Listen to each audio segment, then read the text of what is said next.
Teman-teman sekalian, sejauh ini kita telah berbagi tentang Tuhan yang Maha Kuasa dan setia, serta kasih karunia-Nya yang luar biasa dengan mengutus Putranya, Yesus Kristus, karena kasih-Nya kepada kita.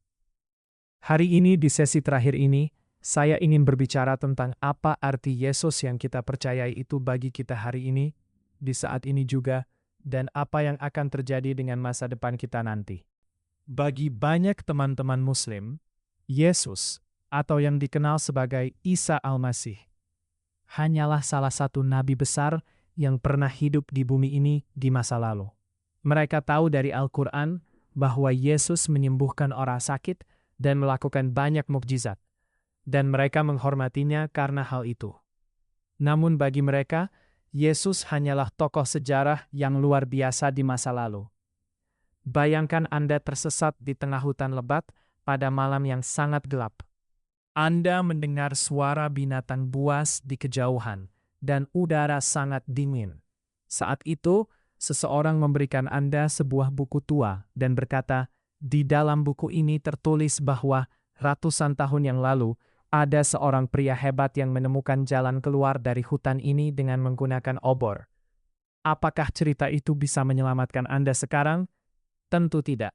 Yang Anda butuhkan saat ini adalah api yang hidup, sebuah obor nyata yang bisa menerangi langkah Anda malam ini. Yesus Kristus yang kami beritakan bukanlah seseorang yang terjebak dalam catatan sejarah masa lalu. Alkitab dengan tegas menyatakan Yesus Kristus tetap sama, baik kemarin maupun hari ini dan sampai selama-lamanya. Ibrani 13:8. Berbeda dengan para pendiri agama lain yang terkurung dalam kubur dan menjadi debu. Yesus mengalahkan kematian dan bangkit kembali. Dia hidup saat ini dan dia adalah Raja yang memerintah alam semesta. Banyak orang di Indonesia yang mengerang kesakitan karena penyakit yang tidak diketahui penyebabnya, karena penindasan roh-roh jahat, kuasa gelap, atau karena kutukan kemiskinan. Mereka pergi ke rumah sakit tapi tidak kunjung sembuh. Mereka bergantung pada jimat atau dukun paranormal, namun kedamaian tak kunjung datang. Teman-teman, bagi orang-orang yang menderita seperti ini, Yesus bukanlah sekadar filsafat atau teori agama. Yesus adalah tabib penyembuh terbesar yang sampai saat ini masih sanggup menghardik roh-roh jahat dan mengusir segala penyakit. Saat ini juga, letakkanlah tangan Anda di bagian tubuh Anda yang sakit dan berdoalah dalam nama Yesus.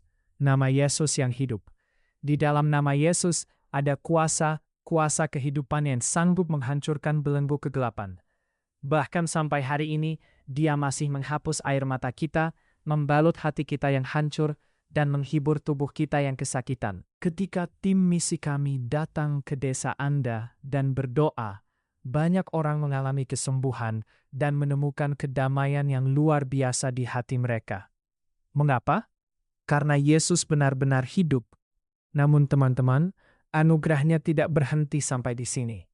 Kesembuhan fisik dan sedikit kedamaian di bumi ini bukanlah tujuan akhir dari apa yang ingin Yesus berikan kepada kita. Coba perhatikan apa yang sedang terjadi di dunia kita saat ini. Wabah, penyakit, pandemi, perang yang mengerikan, bencana alam seperti gempa bumi dan tsunami, serta kejahatan yang tidak ada habis-habisnya melanda seluruh dunia. Setiap kali kita menonton berita, kita merasa takut dan bertanya-tanya, apakah akhir dunia sudah dekat? Kapan semua penderitaan ini akan berakhir? Dunia berbicara tentang keputusasaan, tetapi kami berbicara tentang pengharapan, harapan. Mengapa? Karena sebelum Yesus naik ke surga, Dia meninggalkan janji yang paling agung untuk kita semua. Apabila aku telah pergi ke situ dan telah menyediakan tempat bagimu, aku akan datang kembali dan membawa kamu ke tempatku, supaya di tempat di mana aku berada, kamu pun berada. Yohanes 14:3. Kami adalah orang-orang yang menantikan hari di mana Yesus Kristus akan datang kembali ke bumi ini di atas awan-awan di langit yang kami sebut sebagai kedatangan kedua, Second Advent. Pada hari Dia datang kembali, apa yang akan terjadi? Langit yang baru dan bumi yang baru akan diciptakan. tempat di mana tidak ada lagi penyakit, tidak ada penderitaan, tidak ada air mata perpisahan, dan tidak ada kematian. Mereka yang mati dalam ketidakadilan namun percaya kepadanya akan dibangkitkan dari kubur. Dan semua orang yang telah diselamatkan oleh darah Yesus akan bergabung dalam perjamuan sukacita yang kekal.